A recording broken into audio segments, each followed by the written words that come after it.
Bien, je crois qu'on va commencer. J'ai pas d'heure devant moi, donc je risque de parler pendant 2-3 heures. Vous m'arrêterez en temps utile. Donc voilà, nous allons reprendre un petit peu là où nous étions restés il y a 15 jours, donc où Claudia Sénic vous avez présenté toute une... Il y a des places à l'avant, hein, si vous le souhaitez. Claudia Sénic vous avez présenté toute une série d'études qui, sous le chapeau général de bonheur, entre guillemets, hein, et la question qu'on se posait était de savoir si le bonheur était dans le PIB. Aujourd'hui, nous aurons au séminaire M. Langlard et Mme Plateau qui sont à l'INSEE, qui nous diront ce que l'on fait actuellement à l'INSEE pour faire progresser la comptabilité nationale en prenant en compte éventuellement une série de questions qui avaient été évoquées par Claudia Sénic. Moi, je vais revenir un petit peu sur ce qu'est la comptabilité nationale, de point de vue pas vraiment technique, malgré tout, en essayant de relier ça à la théorie économique fondamentale, telle que je l'ai présentée ici pendant assez longtemps, et que je continuerai à la présenter aujourd'hui encore, puisque la fois prochaine, je ferai mon cours de clôture. Donc, ce sera beaucoup plus large, et je ferai un retour un petit peu sur ce que j'ai fait dans ces 10 dernières années. Alors d'abord, premièrement, mise en perspective, juste quelques mots, hein, pour vous dire que vous parlez de l'essor de la comptabilité nationale, c'est un essor qui date d'après la Seconde Guerre mondiale, d'une certaine manière, mais l'idée de vouloir mesurer la performance économique au sens large, hein, c'est une vieille idée. Hein, on la trouve, on est associé en général le nom de Petty, 1665, qui essayait de mesurer le revenu national, je ne sais pas si c'est anglais ou britannique, Kenney, qui, avec son tableau économique, qui doit dater de 1758, hein, et avec tout derrière le mouvement des physiocrates. Entre les années 30 et les années 40, enfin là, au début du XXe siècle et avant les années 40, on note les contributions de Colin Clark, de Kuznets, de Leontiev, qui a commencé à introduire les tableaux entrée-sortie. Hein, et on va mettre dans le tableau, parce que si on le présente en général comme ça, Keynes. Hein, Keynes, c'est bien simplement parce que le développement de la comptabilité nationale est d'une certaine manière un peu une réponse, en tout cas un des stimulus de développement de la comptabilité nationale, c'est évidemment la pensée de Keynes qui mettait l'accent sur la mesure de l'activité économique. Donc il y a une accélération après la Seconde Guerre mondiale, le mouvement s'est généralisé, hein, et donc les comptabilités nationales se sont multipliées, et il y a eu une codification des méthodes. Alors j'ai noté qu'en 1970, il y avait le système de comptabilité nationale de l'ONU qui a été promulgué et qui a servi à, si j'ai bien compris, à rationaliser et normaliser les méthodes. Alors pourquoi je disais donc, j'ai parlé de Keynes. Pourquoi Keynes ? Simplement parce que la crise de 1929 a mis l'accent sur l'importance qu'il y avait d'essayer de mesurer l'activité économique, avec l'idée que si on la mesurait, on pourrait mieux la contrôler, avec l'idée que le gouvernement pouvait aider à réguler l'activité économique. Eh bien, naturellement, à l'arrière-plan de cette mesure, il y a des enjeux plus complexes. Hein. Est-ce qu'on mesure, c'est uniquement l'activité économique? On aimerait bien aussi mesurer d'une certaine manière le bien-être économique. Et dès lors qu'on mesure, eh bien, on a tendance à vouloir comparer, soit dans l'espace, des comparaisons internationales, soit dans le temps. Ce qu'on peut dire à ce jour, c'est que tout cet essor de la comptabilité nationale a abouti à, on peut dire, un succès considérable, hein, c'est-à-dire que peut-être un succès trop grand, si l'on veut, puisque les indicateurs de la comptabilité sont au premier rang du débat public sur l'économie. Quand vous discutez à la télévision sur l'état de l'économie, vous discutez de points de PIB, de taux de chômage, etc. Donc il y a une sorte d'hégémonie du point de vue, hein, que d'une certaine manière, comme vous l'avez vu la dernière fois, ces études sur le bonheur que nous présentait Claudia Sénic essayaient de remettre en question d'une certaine mesure, tout en essayant de mesurer dans une perspective différente. J'y reviendrai. Donc moi, ce que je vais faire ici, je vais essayer de passer du point de vue économique, vous montrez qu'il y a, en fait, entre le point de vue économique stricto sensu et le point de vue des études sur le bonheur, il y a tout un continu. Il y a pas il y a toute une série de zones intermédiaires sur lesquelles la problématique est souvent assez mixte. Alors, je vais passer du point de vue économique le plus stylisé, c'est-à-dire je vais regarder ce qu'est la comptabilité nationale dans le modèle le plus simple que je puisse écrire. Et je vais prendre comme modèle simple un modèle dont j'avais parlé lorsqu'on avait parlé de macroéconomie. Ce n'est pas du tout un modèle keynésien, celui d'entre nous, donc je vous présente la comptabilité nationale dans ce modèle qui n'a absolument rien de keynésien. C'est simplement un modèle de cycle réel, aussi simple que... Je vais donc prendre un monde stylisé dans lequel il y a un seul bien agrégé à chaque période. Donc, ce bien, une fois qu'il est produit, on peut soit le consommer, soit l'investir. C'est consommation plus investissement. Il y a un consommateur représentatif. Qu'est-ce que ça veut dire un consommateur représentatif? Ça veut dire qu'il y a beaucoup de consommateurs qui sont absolument identiques. C'est plutôt une manière plus réaliste de présenter les choses. Et dont je sais décrire les préférences. Donc lorsque je vais m'interroger sur des questions comme le bien-être, j'aurai à ma disposition, à l'arrière-plan, les préférences que je sais, que je connais. Alors les préférences sont additives, c'est-à-dire que si je me place à l'époque T, qui est aujourd'hui, l'utilité de ce consommateur représentatif, c'est l'utilité de CT, une certaine fonction d'utilité, concave,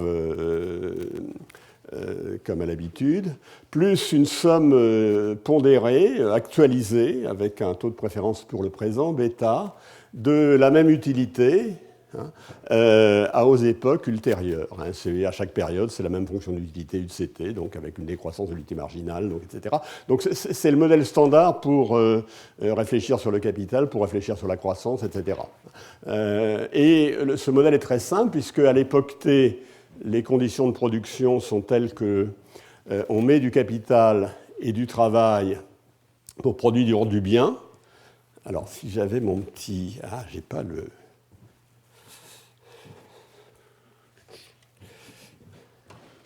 Bon, je voulais vous montrer avec mon petit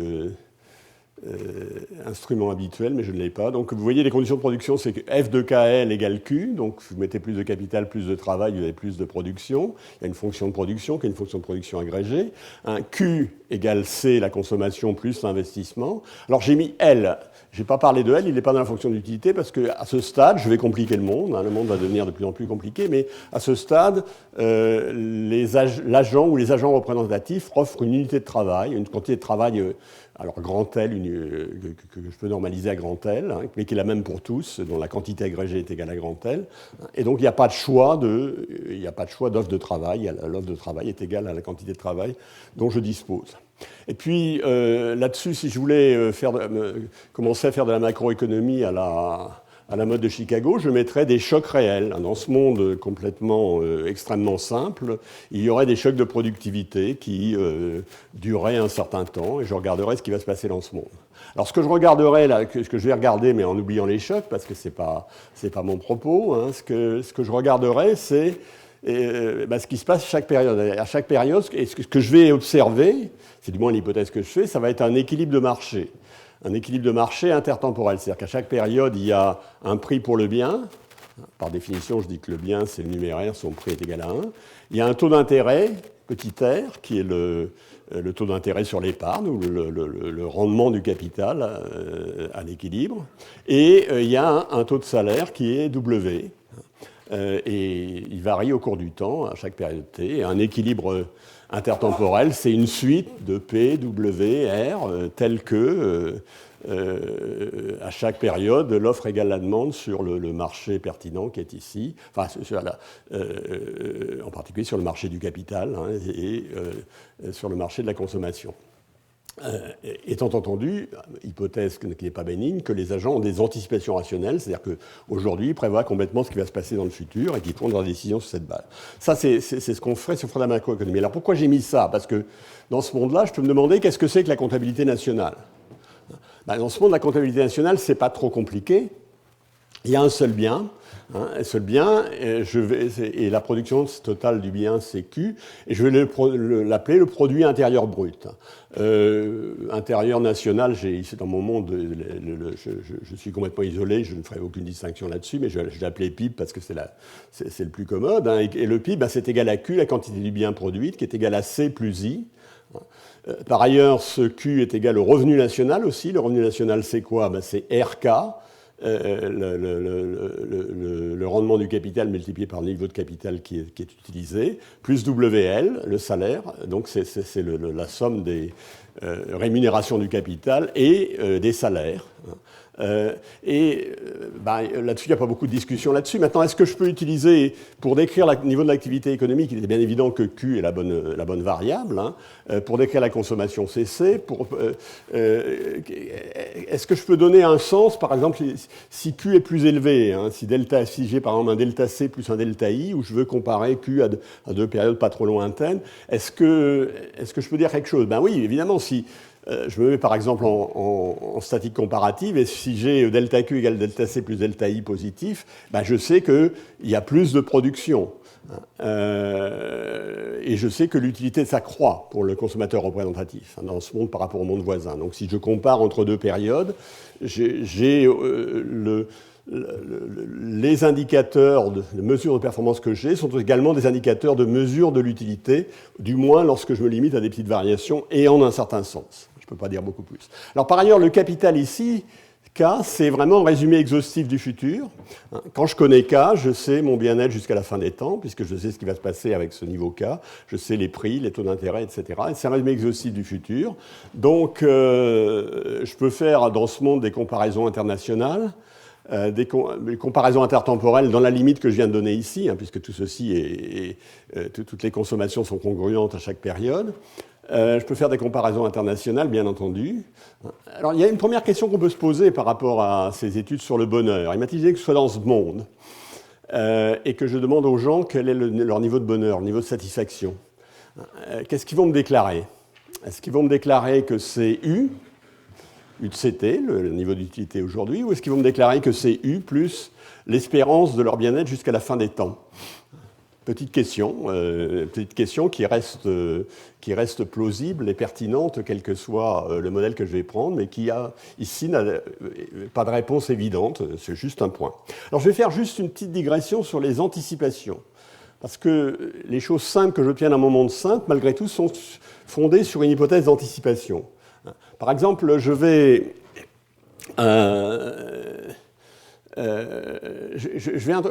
changer un tout petit peu ce monde en mettant de la monnaie.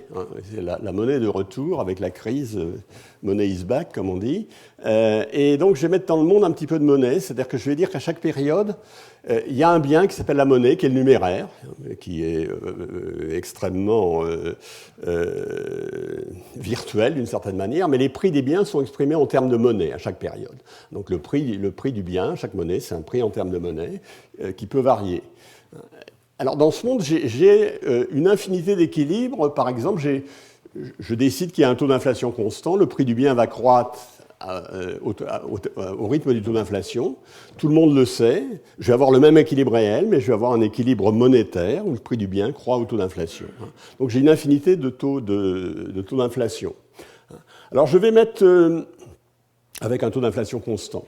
Alors, je vais rajouter une banque centrale, c'est la mode également, qui va choisir un taux d'inflation cible et qui va utiliser la règle de Taylor, c'est-à-dire qui va menacer si le taux d'inflation va au-delà de ce qui est visé, qui va accroître le taux d'intérêt nominal plus que proportionnellement à l'accroissement d'inflation. C'est ça la règle de Taylor.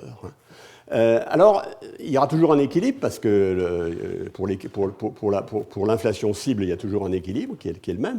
Mais en plus, je serais content de cet équilibre parce que, comme la banque applique la règle de Taylor, l'équilibre est stable en un certain sens. C'est pour ça qu'on dit que la règle de Taylor est bien, l'équilibre est déterminé. Alors, vous allez me dire, rien n'est changé aux conclusions précédentes. C'est exactement ce que je voulais souligner. L'inflation n'a pas d'importance, bien entendu, ni pour le PIB, ni pour le bonheur. Mais, malgré tout, ceci met en exergue que ce qui se passe dans ce monde et l'idée qu'on se fait du bonheur ou de l'utilité qu'on va obtenir jusqu'à la fin des temps dépend des anticipations de l'inflation. On est dans un monde où la perception du futur passe par des anticipations sur lesquelles on peut discuter. C'est ça le point que je voulais mettre en exergue. Deuxièmement, je vais compliquer un petit peu le monde stylisé. Je vais introduire maintenant quelque chose qui ressemble à un gouvernement, c'est-à-dire je vais introduire un bien collectif. Un bien collectif, c'est-à-dire que l'utilité dans la période T, elle dépend de CT, ma consommation de la période T, et de ce que j'appelle Q de T, c'est-à-dire la consommation à la période T en quantité Q2 du bien collectif disponible à la période T. Plus, évidemment, la somme actualisée des utilités des mêmes consommations jusqu'à la fin des temps pour chacun des deux biens. Donc j'ai simplement ajouté à mon monde un bien collectif qui est produit par le gouvernement. Alors le bien privé, lui, sa quantité produite est Q1. Il est produit avec le capital et une partie du travail grand L1. Et Q2, le bien collectif, je suppose qu'il est produit uniquement avec du travail, pour ne pas me compliquer la vie, qui est égal à L2. Donc la quantité de travail totale qui est dans l'économie, c'est L1 plus L2. Alors dans ce monde, comme dans le précédent, tout va se passer, je vais avoir un système de prix, un prélèvement, mais alors il faut quand même qu'il se complique, c'est-à-dire il faut que je finance ce bien collectif, donc j'aurai un prélèvement grand T que je prendrai aux agents économiques. Alors comment va changer la comptabilité dans ce monde? Elle ne va pas changer beaucoup. Ce que je vais faire, vous voyez bien que je vais prendre pour PIB Q1 plus Q2.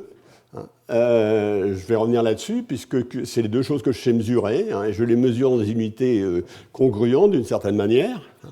Bon, la consommation, ça va être C, je peux toujours la consommation par grand C, l'investissement grand U. Alors, le revenu national, ça va toujours être RK plus WL, où L est égal à L1 plus L2, le travail qui est utilisé dans le secteur privé, le travail qui est utilisé dans le secteur public. Le revenu disponible des ménages, lui, va être au contraire RK plus WL moins T. Il faut que j'enlève évidemment ce que prélève le gouvernement. Donc la comptabilité ne change pas beaucoup. Maintenant, il y a une première question que je vais me poser. Donc si je mesure l'activité économique, j'ai envie de la mesurer toujours par Q1 plus Q2. Si je mesure la consommation, pas de problème non plus. Mais quel est le rapport entre le bien-être instantané et la mesure que je fais? Imaginons que je change CT et Q2T en augmentant, en faisant une variation delta C, delta Q. Alors, est-ce que delta C plus delta Q, changement de ma consommation plus changement de ma consommation en bien collectif, ou de la production d'un collectif qui est aussi ma consommation, est une mesure du bien-être? Est-ce qu'il est en ligne avec l'utilité instantanée? Oui, mais il faut des conditions. Il faut que la somme de ce que les gens sont prêts à payer pour une unité supplémentaire de biens collectifs, si je me remets à la théorie standard des biens collectifs, ou le consentement à payer du consommateur représentatif, ou la somme des consentements des consommateurs identiques, soit égale à 1. C'est-à-dire que pour une unité supplémentaire de ce bien collectif, les consommateurs soient indifférents entre cette unité supplémentaire et une unité supplémentaire de biens privés. Si c'est le cas, je suis comme tout à l'heure, la somme delta C plus delta Q me permet bien de comparer à des distances proches les différences de bien-être. De même, avec le bien-être intertemporel, je suis dans la même situation, car les utilités marginales de C, aujourd'hui, un peu plus de C ou un peu plus de K sont les mêmes, K étant représentatif de tout ce qui va se passer jusqu'à la fin des temps, puisque ici, le capital intervient uniquement pour le bien privé. Et donc, par extension de la marque précédente, delta C plus delta Q plus delta K, qui est quelque chose comme delta C plus delta Q2 plus delta K, qui est du type delta Q plus delta K, est représentatif à un sens du point de vue du bien-être. Donc le bonheur reste dans le PIB, enfin tout moins localement. Alors on va compliquer encore, petit à petit.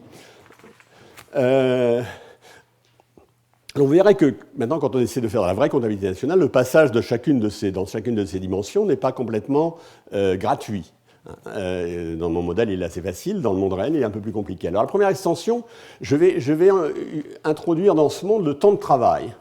C'est-à-dire que mon agent représentatif, il va décider du temps de travail qu'il va choisir en fonction du salaire qui lui est donné.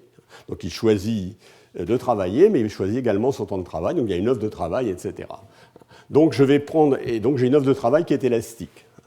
Donc, d'une certaine manière, je peux mettre en exergue le loisir qui est à l'étoile, la quantité de temps dont je dispose, moins L', la quantité de temps que je fournis à l'économie.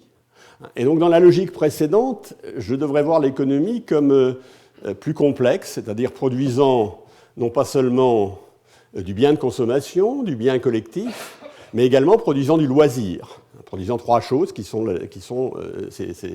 une manière de voir les choses, puisque c'est bien les choses qu'elle produit indirectement.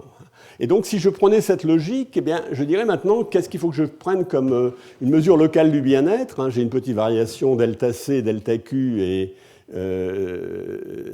delta L', delta L', c'est la variation de loisir, delta Q, c'est la variation de bien collectif, hein. J'aurais dû l'appeler Q2 d'ailleurs. Eh bien, cette variation, elle a un sens au sens où s'il y a un accroissement, ça va de pair avec un accroissement d'utilité. Hein. Donc il y a une mise en perspective, il y a une mise en regard du point de vue de la mesure de l'activité en quelque sorte et du point de vue. Alors là, c'est pas la mesure de l'activité parce que si j'ajoute le loisir, il ne mesure pas l'activité, mais l'indicateur que je mets en exergue ici, rend congruent la mesure de la performance et la mesure de l'utilité. Et la performance incluant la production de loisirs. Donc ça, c'est une deuxième remarque, c'est ce que je devrais faire ici. Donc mon produit national, l'idée, c'est qu'il devrait ajouter, que je devrais ajouter à la production publique, la production privée, la production de loisirs, et mesurer avec le taux de salaire. Alors c'est un peu naïf, mais c'est la logique un petit peu de l'approche que je suis en train de présenter. Alors une seconde extension, c'est cette fois, maintenant, on est passé d'un monde dans lequel j'ai ajouté un bien. Hein. J'avais un bien d'abord, j'ai ajouté un bien collectif, ça fait un deuxième bien. J'ai ajouté le travail, ça fait un troisième bien. Maintenant, je vais en mettre un nombre quelconque. Hein, au point où j'en suis, je me lance. Un nombre quelconque de biens privés et de biens collectifs. Alors, à nouveau, dans ce monde intertemporel, je vais avoir un équilibre de marché généralisé. Il va y avoir des prix à chaque période, il va y avoir des taux d'intérêt, etc. Alors, à nouveau... si je suppose qu'il n'y a qu'un système de prix, c'est-à-dire que le bien collectif est financé, comme tout à l'heure, à partir d'un prélèvement forfaitaire, sans distorsion entre prix à la consommation et prix à la production, j'ai qu'un système de prix. Alors les conclusions précédentes subsistent. C'est-à-dire que P delta C, si j'ai entre deux situations à la même période, hein, où j'aurais d'un côté P delta C, ce serait la variation de la consommation mesurée avec le système de prix dont je pars, plus delta Q2, c'est la variation de la quantité de biens collectifs, plus oméga, le salaire, multiplié par delta L', la production supplémentaire ou positive ou négative de chômage, eh bien, ça ce serait cette petite quantité, enfin, ce delta est en ligne avec le delta de bien-être du consommateur représentatif qui serait dans une situation, la situation voisine. Donc il y a à nouveau une certaine congruence entre le point de vue du bien-être tel que je l'appréhende ici et le point de vue de la mesure, naturellement, point de vue de la mesure qui, quand même ici, est tout à fait modifié par mon traitement du loisir. Alors ceci n'est vrai que, naturellement, que si la production de biens collectifs est optimale. On y reviendra aussi tout à l'heure. Alors là, je vais mettre en évidence deux, trois petites difficultés liées au passage du monde. Là, j'ai fait comme si c'était tout roulé facilement. En fait, évidemment, si je passe d'un monde où il y a 3 biens à un monde où il y a n biens, j'ai un certain nombre de difficultés. Hein. Par exemple, dans le monde où il y avait n biens, un delta C positif était quelque chose de pas ambigu. Dans un monde où il y a n biens, vous avez P, qui est le système de prix, scalaire delta C positif. Alors, si... ça n'implique un accroissement de bien-être individuel que si delta C est petit. Vous avez un exemple ici. Hein, j'ai un monde dans lequel il y a 2 biens, la consommation de C1 selon l'axe des abscisses, C2 selon l'axe des ordonnées. Vous avez une... Vraiment, c'est dommage que je n'ai pas cette petite... Donc vous avez la droite de budget, vous voyez le consommateur choisi sur la droite de budget à peu près où il y a la flèche qui est à peu près au milieu du tableau. Hein. Et je fais un changement de consommation qui correspond à la seconde flèche qui est là-haut. Et vous voyez bien que pour ce changement de consommation, P delta C est positif, c'est-à-dire que c'est un panier de consommation qui est plus coûteux et qui est moins bien pour le consommateur. Il est moins bien parce qu'il est assez loin, etc. Donc il n'y a pas... C'est la première difficulté. Alors c'est l'image d'une difficulté plus profonde, c'est que si, par exemple, je veux mesurer l'inflation et que j'ai à comparer une situation dans laquelle il y a grand C avec premier vecteur de consommation avec un vecteur P et un deuxième vecteur de consommation C' avec un vecteur P', bah, j'ai plusieurs manières de mesurer l'inflation. Hein. L'une, ça consiste à regarder de combien s'est accru le prix de mon vecteur de consommation C initial lorsque j'utilise le système de prix P', donc c'est de prendre P'(C) sur PC. L'autre, c'est de regarder le panier de consommation auquel je suis arrivé C', et de regarder combien il vaut avec le système de prix P' et combien il valait avec le système de prix P. Ces deux manières non identiques de mesurer l'inflation. Évidemment, ça reflète le même type de difficultés que j'ai donné ici, qui sont liées au changement de choix de consommation qui sont induits par le changement du système de prix, etc. Autre difficulté, s'il y a deux systèmes de prix, et dans notre économie, il y en a évidemment plus de deux, mais dans un monde, par exemple, très simple de fiscalité optimale que j'avais décrit il y a quelques années, il y avait un système de prix à la production, un système de prix à la consommation. Lequel faut-il choisir ? Ça dépend ce qu'on veut faire, comme je le dirai tout à l'heure. Donc, le dernier point est le plus massif, mais en même temps celui sur lequel je ne dirai pas grand-chose, parce que c'est qu'est-ce qui va se passer si, en passant d'un monde, je suis passé d'un monde où il y avait un bien à un monde où il y avait n biens. Maintenant, je vais passer d'un monde où il y a eu un consommateur ou des consommateurs identiques représentatifs à un monde où il y a beaucoup de consommateurs différents. Et bien, évidemment, les difficultés sont accrues, plus que exponentiellement, d'une certaine manière, parce que d'abord, la première chose, la photographie de l'économie est plus complexe. Ce n'est pas un revenu qui vous intéresse, c'est en principe l'ensemble des revenus qui sont présents dans l'économie, la distribution des revenus. Ce n'est pas une consommation, c'est la distribution des consommations. Et évidemment, la mesure individualisée des évolutions du niveau de vie est plus difficile, ne serait-ce que parce que, faisant abstraction des effets éventuellement différents de dépenses publiques sur chacun des agents économiques, il faut évidemment tenir compte que même la mesure de l'inflation doit tenir compte du panier de biens que consomment les agents. Elle n'est pas la même selon les gens. Donc, ça, c'est facile à dire, c'est des problèmes évidemment considérables concrètement. Conceptuellement, on ne peut pas en dire beaucoup plus à ce stade. Deuxièmement, la deuxième chose, est, dans un monde où il y a beaucoup de gens, l'alignement des indicateurs avec le bien-être social, tel qu'on peut essayer de le mesurer, est évidemment beaucoup plus problématique. Parce que si moi je suivais ma pente d'économie, je dirais dans ce monde-là, j'ai une fonction d'utilité qui est une fonction de bien-être social, qui agrège l'utilité des agents. Par exemple, on est benthamiste ou on est rawlsien, on essaie de faire quelque chose qui construit un bien-être social. Hein. Et évidemment, la mesure de la performance en regard de ce critère va être beaucoup plus difficile qu'elle ne l'était dans mon monde de consommateurs représentatifs de tout à l'heure. En particulier, les hypothèses d'additivité ne vont sûrement pas être tout à fait convenables. Évidemment, le fait que la consommation soit égale à la somme de la consommation, si vous mettez des poids sur les agents, ça cesse d'être vrai. Hein, c'est la somme de la consommation multipliée par l'unité marginale sociale des consommations, c'est beaucoup plus compliqué. Alors, en toute rigueur, là, je vais passer rapidement, mais l'explicitation, on pourrait expliciter les objectifs redistributifs. Mais évidemment, aucune des sociétés dans lesquelles on vit n'explicite les objectifs redistributifs. Hein, ils sont... la résolution des problèmes distributifs dépend beaucoup du hasard, beaucoup de la logique politique, des changements de majorité, etc., de la compréhension qu'on en a, etc. Dans les modèles d'économie que je vous avais présentés, on arrive à le faire. Hein. On arrive à optimiser le système fiscal et à expliciter la notion de valeur sociale des biens, qui devrait constituer une base pour la mesure sociale de la production. Et par exemple, si je faisais ça, si je revenais à des modèles que j'ai présentés ici, je vous dirais que la bonne mesure c'est de prendre les prix à la production, qui sont plus proches des valeurs sociales dans le monde de Diamond Marley que je vous avais présenté. Alors naturellement, dans la comptabilité nationale, il y a beaucoup d'arguments pour, dans nos mesures, prendre les prix à la consommation, parce que ce sont ceux ou celles auxquels sont confrontés les consommateurs et qui permettent des évaluations de bien-être, des comparaisons de bien-être au voisinage d'un panier de consommation pour chacun des consommateurs, d'une certaine manière. Bon, donc tout ceci est un vaste programme que je ne prétends pas du tout aborder. Hein, et qui pose en particulier, problème parmi d'autres, celui des comparaisons internationales. Alors maintenant, on va être... là, j'étais complètement conceptuel, j'étais dans mon monde assez simplifié. Je vais essayer de mettre en regard ces problèmes conceptuels avec des questions qui sont un peu plus proches des techniques de la comptabilité nationale et je dirais du vocabulaire de la comptabilité nationale. Par exemple, je vous ai parlé de loisirs, je vous parlerai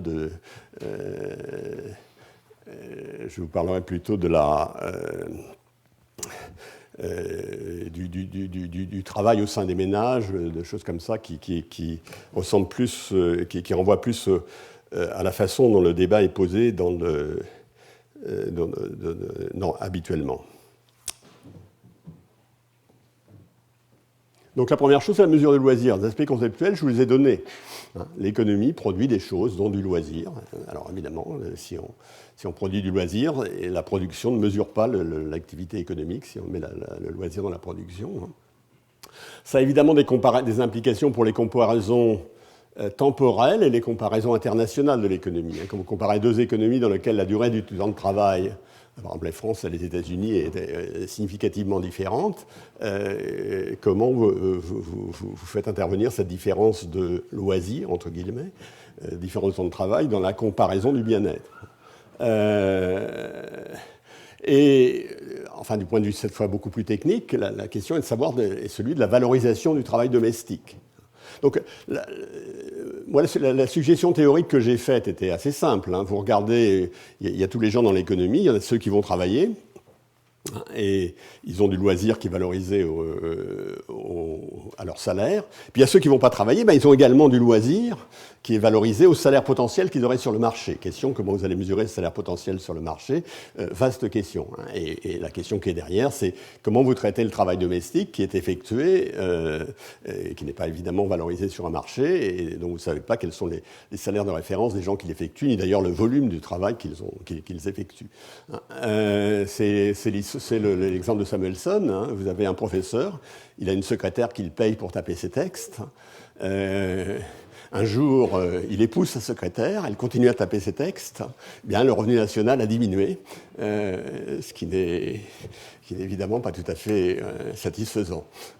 Donc j'ai fait un peu écho à ces problèmes. Je ne prétends pas avoir suggéré des solutions pratiques, mais vous voyez bien la nature conceptuelle du problème. Alors, de même chose, je vais parler d'un autre problème qui est évidemment important et sur lequel je suis à nouveau pas du tout compétent, c'est sur l'inflation. Dans le modèle de référence, le niveau d'inflation anticipé est sans effet, ce qui ne veut pas dire d'ailleurs que la mesure de l'inflation n'est pas pertinente, même dans le modèle de référence. Dans le modèle de référence, j'avais mis de la monnaie, etc. La mesure de l'inflation est évidemment quelque chose de faire. Alors, une première difficulté est que dans un monde ahénien, mesurer l'inflation, ça pose des problèmes. Je vous ai donné une toute petite idée tout à l'heure de la nature de cette difficulté. Mais il y a une deuxième difficulté qui consiste au fait qu'apparaissent des biens qui sont des biens nouveaux, et dont je vais parler maintenant.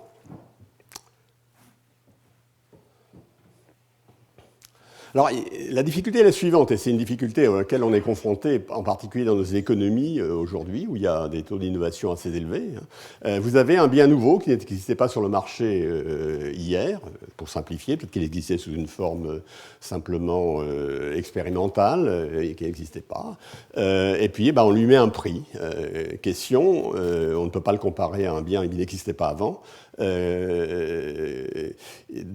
Visiblement, ce bien incorpore une amélioration de qualité par rapport à un bien existant. Quelle part faites-vous dans le nouveau prix qui est là-dedans d'une baisse de prix quelle part faites-vous dans l'effet prix et de l'effet qualité? Est-ce que son prix est à ce niveau-là parce qu'il est à ce niveau-là, il n'y a pas beaucoup d'amélioration de qualité, ou est-ce que c'est parce que en fait, le prix a beaucoup baissé, mais il y a une amélioration de qualité? Compte tenu de l'amélioration de qualité, le prix a beaucoup baissé, comparé à l'objet qui était présent tout à l'heure. C'est une difficulté profonde. est d'une certaine manière presque insurmontable à un niveau complètement profond. Si vous avez des objets tout à fait niveaux, il n'est pas évident que vous sachiez évaluer la qualité, que ça a toujours un côté arbitraire. Alors, par exemple, la commission Boskin qui s'était réunie aux États-Unis en 1995 et qui s'était interrogée sur la manière de fabriquer les indices d'inflation aux États-Unis avait conclu qu'il y avait une surestimation de l'inflation, c'est-à-dire sous-estimation des effets de qualité, donc une sous-estimation de la croissance, de l'ordre de 1%. Alors ce sont des conclusions sur le bien fondées desquelles je ne me prononce absolument pas, parce que je n'ai pas d'idée. Je sais que c'est des conclusions qui ont toujours été controversées, je connais un certain nombre de gens qui les contestent, même un certain nombre de gens qui étaient dans la commission qui s'est réunie il y a quelques années là, en France et à laquelle j'ai appartenu. Mais c'est un vrai. Alors le problème, je dis, c'est une difficulté incontournable. Hein. Je vous ai dit tout à l'heure, on a mesuré le revenu national avec Petty, donc j'ai dit 1765. Hein. La question, c'est que si je veux comparer le revenu national aujourd'hui sur Louis XIV, le PIB aujourd'hui sur Louis XIV, d'une manière ou d'une autre, je ne peux pas faire autrement que de comparer des trajets en diligence avec un trajet en TGV. On le fait à partir de toute une série d'évaluations progressives sur les modifications de qualité, mais finalement, on est obligé de comparer, qu'on le veuille ou non, c'est bien des trajets en TGV, des trajets en diligence, si je pousse un petit peu le bouchon. Donc, voilà mon petit bémol sceptique sur la mesure de la qualité. Voilà. Alors maintenant, on va venir à une autre question qui est aussi assez fondamentale et pas toujours très claire. Hein. La production publique est ici mesurée au coût de production. Alors c'est absolument satisfaisant pour la mesure de l'activité. Comme essayer de mesurer l'activité, enfin une perspective keynésienne, tout ça a absolument un sens. Mais naturellement, c'est une référence normative discutable. Pourquoi ? Il y a absence de mesure du produit. Le produit, c'est de l'éducation, c'est toute une série de services publics, etc. Donc on ne mesure pas le produit. Hein. Et donc ça pose évidemment des problèmes de comparaison intertemporelle des volumes, dont je peux donner une idée en prenant deux cas extrêmes. Enfin, imaginons que vous ayez un progrès ou une chute de la productivité dans le secteur public, hein, parce que complètement exogène, tombant du ciel ou dû à tout ce que vous voulez. Hein.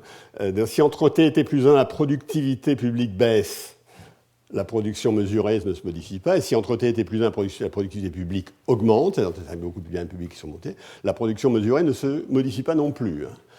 Naturellement, ça ne se fait pas avec les productions marchandes, puisque les productions marchandes, hein, on mesure les quantités avec les prix de marché. Ici, ça vient du fait qu'il n'y a pas identification des quantités produites et il n'y a pas mesure ici. Alors, de même, l'utilisation normative, c'est-à-dire l'additivité publique-privée, suppose que l'allocation des ressources est optimale entre privé et public. Tout à l'heure, dans mon modèle de cycle réel, j'avais dit que les consentements à payer pour le bien collectif étaient égaux à 1. Plus généralement, il suppose d'une certaine manière, pour l'interprétation normative que j'avais donnée tout à l'heure, que la politique publique est optimale. Alors, je vais revenir sur ces deux points en donnant deux exemples, hein, simplement. Premièrement, l'absence de mesure du produit. Et je vais mettre l'accent sur les questions de difficultés de comparaison intertemporelle qui sont associées à ceci. L'exemple illustratif que je vais prendre est un exemple bien connu et que vous connaissez peut-être. Hein, c'est que les dépenses de santé, j'espère que je ne me suis pas trompé en reprenant les chiffres, mais c'est de 11% du PIB en France et de 15% du PIB aux États-Unis. La mesure de la performance agrégée, telle qu'on l'a fait, c'est la mesure par l'espérance de vie, est la même. Ou par d'autres indices. Enfin, il semble que la mesure de performance agrégée soit à peu près la même. Naturellement, ça affecte la comparaison internationale des PIB, puisque ça suggère que la productivité du système américain dans le système de santé américain est inférieure à la productivité du système français de production de soins. En tout cas, il est inférieur en regard de ces... c'est un point sur lequel je n'ai pas d'opinion, je ne connais pas suffisamment le système américain pour avoir la moindre opinion, mais c'est un point sur lequel les économistes américains que je connais sont d'accord. Ils pensent que c'est d'une certaine manière la bonne manière de dire les choses. Peu importe. Alors maintenant, il y a l'utilisation normative et l'optimalité de l'allocation des ressources entre privé et public. Alors, je vais prendre des exemples. Les exemples illustratifs sont évidents. C'est-à-dire ce que produit l'administration, il faudrait essayer de l'identifier. Par exemple, dans le cas des externalités, admettez que vous ayez, on va prendre deux cas, hein, vous avez une pollution, et tout d'un coup, vous mettez une taxe qui permet de l'internaliser convenablement, c'est-à-dire qui fait reculer la pollution, etc. La production publique mesurée ne va pas changer, alors qu'évidemment le bien-être va augmenter. On ne le sait pas parce qu'on ne sait pas mesurer la pollution. Voire la production publique va diminuer, c'est-à-dire que les diminutions de dépenses de nettoyage liées à la pollution vont décroître. Dans l'autre sens, qui a exactement la même saveur, qui est l'exemple qu'on donne le plus souvent, enfin en tout cas j'ai trouvé le plus souvent dans mes lectures rapides, c'est la délinquance augmente, ainsi que le nombre de prisons. Le bien-être diminue, la production publique mesurée s'accroît. Alors évidemment, on peut multiplier les exemples de genre. Ils sont liés au fait que dès lors que vous ne mesurez pas la performance, il y a évidemment des problèmes qui se posent. Alors il y a un chantier considérable. Alors c'est un chantier très largement technique. Il n'y a pas de... Il n'y a en général pas de grandes difficultés conceptuelles. Et il n'y a pas nécessairement non plus de remise en cause du modèle standard du bien-être. Mais c'est évidemment un problème très important, qui est d'ailleurs souligné dans le rapport Senn-Stiglitz dont je parlais tout à l'heure. Maintenant, j'ai mis l'accent sur ce qui se passait à l'instant T, pour l'instant. Je vais regarder maintenant la dimension temporelle et parler un petit peu du capital. Alors, dans mon modèle simple de référence, le capital physique que je savais mesurer, qui semblait très facilement mesurable dans ce monde, était un résumé exhaustif du futur. C'était quelque chose que j'avais à mesurer, c'était un bon indicateur, etc. Alors il y a une première difficulté, c'est qu'il y a plusieurs sortes de capital. Il n'y a pas, même si j'accepte l'agrégation capital physique, il y a aussi ce qu'on appelle du capital humain, qui est la quantité d'éducation qui a été reçue par les gens qui sont présents dans une économie. Évidemment beaucoup plus difficile à mesurer.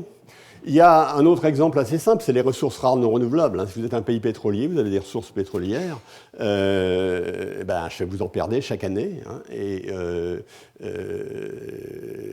votre revenu, vous devriez tenir compte du fait que vous amputez une partie de votre richesse ultérieure. Et donc, ce qu'il faudra voir, c'est le point de vue qu'on a dans mon modèle très simple, celui du revenu permanent, mais qui est évidemment très difficile à mettre en œuvre, que ce soit en matière de capital humain ou de ressources pétrolières.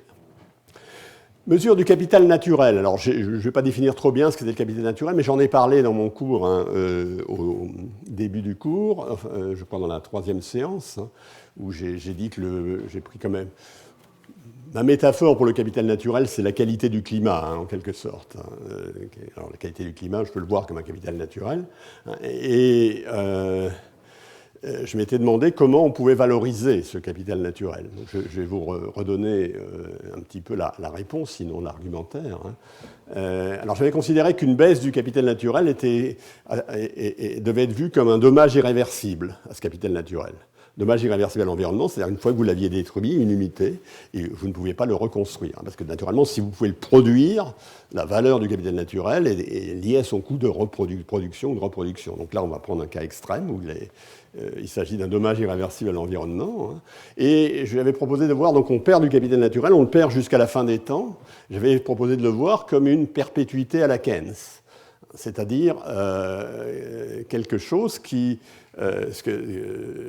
une unité de capital naturel que vous avez perdue, elle vous donnait des choses jusqu'à la fin des temps, cette valeur du capital naturel, et combien ça valait. Alors une perpétuité à la Keynes, quand le taux d'intérêt est petit r, ça vaut 1 sur R. Si elle vous donne 1 euro jusqu'à la fin des temps, elle vous vaut 1 sur R. Et je vous avais montré que la perpétuité écologique que j'avais ici avait une valeur qui était égale à M, qui était la plus grande, enfin une borne inférieure de sa valeur, c'est égal à M, ce que j'étais prêt à payer pour l'avoir à la période où je me trouvais, divisé par un taux d'intérêt. Mais ce taux d'intérêt, j'avais dit que ce n'était pas le taux d'intérêt standard, c'était le taux d'intérêt écologique, le taux d'actualisation écologique qui était beaucoup plus bas que le taux standard et que j'avais dérivé dans un certain nombre de cas. Et donc j'avais donné une réponse presque parfaitement satisfaisante, sauf que j'avais quand même qu'une borne inférieure à la question de valorisation du capital naturel. Alors je conçois que cette réponse n'emporte pas nécessairement l'adhésion, ou en tout cas sa transformation en quelque chose d'opérationnel rapidement, mais c'est la bonne manière de procéder conceptuellement. Alors, malgré tout, cette question posait une autre question qui n'était pas dans mon modèle de référence. Dans mon modèle de référence, j'avais mes agents, ils étaient éternels. Là, quand on a valorisé le capital naturel, on s'est rendu compte qu'il y avait pas mal de choses qui dépendaient d'un certain degré d'altruisme vis-à-vis des générations futures. Et donc, il y a une difficulté conceptuelle dans les mesures de capital naturel, qui est le traitement à donner aux générations futures. Donc, c'est un problème conceptuellement plus compliqué que ceux que j'ai abordés jusqu'à maintenant.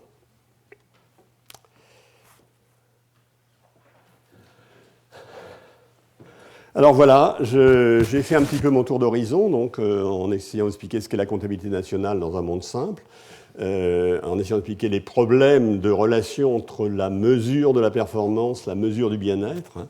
Je ne prétends pas avoir dit des choses qui sont totalement triviales ou que je peux résumer en 5 mots, mais j'ai croisé les points de vue sur un certain nombre de questions qui sont des questions. C'est les questions telles que je les perçois, c'est les questions assez naturelles qui se posent sur ce sujet. Alors, je vais terminer en essayant de revenir cette fois à cette relation entre PIB et bonheur. Pour l'instant, j'ai été un petit peu entre les deux, c'est-à-dire que j'ai pris un point de vue qui était plutôt celui de l'économiste, mais de l'économiste d'économie publique, l'économiste normatif, mais qui restait assez proche du modèle standard de l'homo economicus. J'étais resté dans ce truc. En fait, si je prends la réflexion que je vous ai présentée, ou la réflexion qui est derrière ce que je vous ai présenté, ce qui se passe aujourd'hui, c'est qu'il y a une réflexion sur la mesure de la performance, qui, à mon sens, va dans 3 directions. Le premier point, c'est une certaine désagrégation de ce que j'appelle les points de vue. Il y a 2 points de vue extrêmes. Vous pouvez prendre le point de vue de la société, sur ce qui se passe, sur sa consommation, son capital humain, son capital, etc., ou le point de vue de l'individu. Et donc, il y a un élargi. Initialement, on essaie de prendre le point de vue de la société. Évidemment, pour enrichir ce point de vue, on passe naturellement à des choses beaucoup plus micro, qui consistent à demander ce qui se passe aux gens, à des groupes, etc. Il y a deuxièmement une complexification du monde économique et social. Les directions dans lesquelles je suis allé, j'ai essayé de vous montrer que quand on compliquait le monde, on compliquait la vision qu'on avait de la mesure de la performance. Et il y a toute une série de réflexions qui vont dans ce sens, avec un homo economicus éventuellement plus sophistiqué, et une réflexion qui met l'accent sur ce qu'on pourrait dire toute une sorte, beaucoup d'externalités, certaines cachées, certaines moins cachées, du fonctionnement du monde économique. Par exemple, c'est lié à la nature de l'incertitude. J'ai évoqué le problème des anticipations. Il est bien sûr que dans un monde d'anticipation rationnelle, la discussion, même si vous gardez le point de vue de l'homo economicus, sur la manière dont il réagit, la manière dont il ressent son bien-être, n'est pas la même que dans un monde sans anticipation rationnelle, dans lequel il y a ce que j'appelle une incertitude intrinsèque qui peut être forte. Donc la nature de l'incertitude, son traitement joue un rôle. Dans un monde où il y aurait une assurance chômage optimale au sens du second best, il est bien évident que le bien-être de l'individu, la manière dont il l'apprécie, ne va pas être la même que dans un monde où il y a une assurance chômage qui est beaucoup plus second best, voire third best, voire fourth best, voire non existante, etc. Donc ça, c'est la deuxième direction. Au fond, dire le monde économique est plus compliqué que ce que suggèrent nos références les plus immédiates. Et ça complique la mesure de la performance une fois qu'on a compris les enjeux. Puis la troisième direction, c'est évidemment une investigation plus approfondie de la détermination du bien-être, avec l'idée de dépasser la vision de l'homo economicus. Et ce que font par exemple les gens qui font des études sur le bonheur, c'est avec une méthodologie spécifique. Ils demandent aux gens s'ils sont heureux, ils leur demandent leur niveau de satisfaction.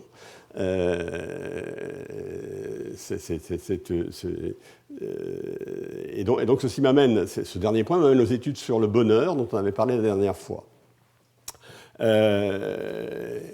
La question dont était partie un peu Easterlin, comme l'avait expliqué Claudia Sénic, c'est le PIB fait-il le bonheur, Ou est-ce que le PIB fait le bonheur ou ne fait pas le bonheur? Alors les résultats sont ambigus, je ne vais pas essayer de les résumer parce que j'ai relu 4 fois le texte de Claudia Sénic et je n'ai pas réussi à trouver un résumé qui me satisfasse. Donc je ne sais pas. Ce que je veux dire, c'est que ces études sur le bonheur, elles participent, elles sont... là, je les ai reliées à mon troisième chapitre. En fait, c'est beaucoup moins net que ça. Elles participent souvent des 3 points de vue. C'est-à-dire que très souvent, elles donnent des coups de projecteur qui relèvent plutôt par exemple, quand vous regardez la comparaison au sein des groupes de référence, vous regardez plutôt à un niveau plus désagrégé. C'est le premier point de vue. Quand vous avez... Quand vous regardez des questions sur le chômage, comme les études de Clark et ses co-auteurs sur le chômage en Angleterre, montrant que les gens au début sont très malheureux, puis finissent par s'habituer, vous êtes à la fois dans des choses qui sortent de la détermination de l'homo economicus, mais qui sont aussi liées à une vision plus complexe du monde économique et social. Une vision plus complexe du monde économique et social dans lequel le chômage... c'est quelque chose dont, contrairement à ce qui se passe dans le modèle très simple, la durée n'est pas évidente, la manière de s'en sortir n'est pas évidente, qui vous apporte une information sur le monde qui n'est pas décrite dans le modèle, etc. Donc ça relève un petit peu de ça. Alors naturellement, toujours l'accent est mis sur une question essentielle, qu'est-ce que notre bien-être instantané, j'espère que vous êtes tous heureux ici. Est-ce que ça reflète le plaisir que vous avez à écouter des choses sur le bonheur ou aujourd'hui, ou peut-être le plaisir que vous aurez à en écouter plus tard, etc. Qu'est-ce que c'est le bien-être? Quelle relation y a-t-il bien-être instantané et bien-être dans la durée? Il y a toute une série de questions qui sont évidemment pertinentes et qui dépassent le domaine de l'économiste. Alors, je vais terminer, je vais prendre les 3 dernières minutes là, pour essayer de donner un certain nombre de questions qui sont au-delà du modèle standard et dont la compréhension peut être vue comme la compréhension d'un problème économique, mais qui n'est pas bien défini dans le modèle standard, ou d'un problème qui va au-delà de l'économie, dans lequel il y a une dimension bonheur et une dimension économique standard. La première, satisfaction dans le travail. Dans mon modèle très simple, il était identique pour tous mes agents qui étaient le clone de l'agent représentatif. Naturellement, ce n'est pas vrai dans le monde réel, et naturellement, ça a un effet sur le bien-être personnel. De même, est-ce que le chômage est un traumatisme ou question intéressante, ou comme le disent un certain nombre d'économistes de l'école de Chicago, un choix de loisir, ces 2 visions polaires du monde. Ça aussi, c'est quelque chose que l'on peut regarder à la fois avec les lunettes des études sur le bonheur, avec les lunettes de l'homo economicus, un peu du monde, de la logique économique complexifiée, en quelque sorte. Alors la flexibilité dans un monde incertain, évidemment, là, je n'ai pas parlé, mais les capacités à la scène, vous avez entendu parler, dans les capacités à la scène, et il y a l'indice de développement humain qui se réfère au niveau d'éducation, au niveau de la santé, mais également au niveau du PIB. Donc certains et qui sont censés indiquer évidemment l'éducation, ça me donne une flexibilité face à un monde complexe, face à un marché du travail complexe. Donc certains ont un sens dans le modèle standard, c'est vraiment des choses liées au capital humain, d'autres ont moins de sens. Bon, les effets de l'inflation sur le bien-être, je l'ai déjà dit, je reprends ce point. c'est pas pertinent dans un monde simple d'anticipation rationnelle, mais dans le monde réel, les gens sont concernés par le niveau d'inflation. Ça, c'était une des choses que nous avait dit Claudia Sénic, et c'est normal, ils ont raison.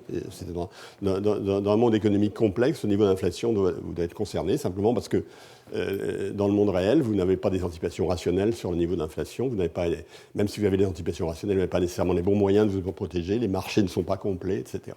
Donc c'est un peu à cheval entre les deux registres, comme j'ai dit tout à l'heure. Le dernier point sur lequel j'ai terminé, parce que j'aime bien, parce que c'est le niveau de concurrence. Le niveau de concurrence, c'est vraiment une variable c'est une variable de notre système qui est déterminée par des décisions de politique économique. C'est une variable qu'on ne mesure pas, personne dans la collectivité nationale la mesure. Ça évidemment, on sent bien que ça a un certain effet sur le bien-être au sens large. Alors, dans le modèle, dans le monde standard, tel que j'ai décrit ici, la concurrence, c'est bienfaitrice, puisque vous avez plus de concurrence, ça baisse les prix, tout le monde est content, etc. C'est la justification standard des politiques de la concurrence. Vaste sujet par ailleurs, hein, sur lequel je ne pourrais pas résoudre en 3 mots. Si ce que je pense sur ce sujet vous intéresse, j'ai écrit il y a quelques années un livre avec David Ancavois qui s'appelle Politique de la concurrence, qui est un rapport au Conseil d'analyse économique sur ce sujet. Et dans les 150 pages que nous avons sur le sujet, vous trouverez à peu près tout ce que je pense sur le sujet, si vous voulez. Alors, maintenant, quelle est la conjecture? Ça c'est parfaitement gratuit, ça revient de discussions extrêmement... des discussions d'après-dîner. Hein. Mais du point de vue individuel, il semble bien qu'il y a un certain niveau de concurrence qui est souhaité. Alors moi, ce qui m'a frappé, par exemple, la dernière fois, c'est Claudia Sénic nous a montré que les gens avaient un goût pour des organisations ouvertes, même si elles étaient inégalitaires, ou qui étaient inégalitaires mais ouvertes, hein, si l'inégalité est signe d'opportunité. Donc je crois que les gens ne détestent pas la concurrence. Et si on augmente le niveau de concurrence, ça peut avoir des effets bénéfiques. Il y a des arguments pour le penser, il y a des idées pour le penser. Et puis qu'au-delà d'un certain seuil, elle devient traumatisante. Que la concurrence extrême qui fait que, par exemple, le taux de rotation entre les entreprises devient extrêmement rapide, etc., le taux d'adaptation, etc., doit être traumatisant. Donc, ça c'est un sujet parfaitement ouvert. Je dirais que c'est presque de l'économie standard, mais avec un autre regard, qui est une idée du fonctionnement de l'homo economicus qui est un peu différente. Hein. C'est peut-être pas un essai d'appréhender le bonheur, mais c'est de regarder un homo economicus un peu plus complexe que celui qu'on prend en compte habituellement. Voilà, et bien je vais du pli au bonheur, fin. Donc merci, et mon cours de clôture sera le mercredi 15 mai à 16h30, et je serai ravi de vous y voir. Merci.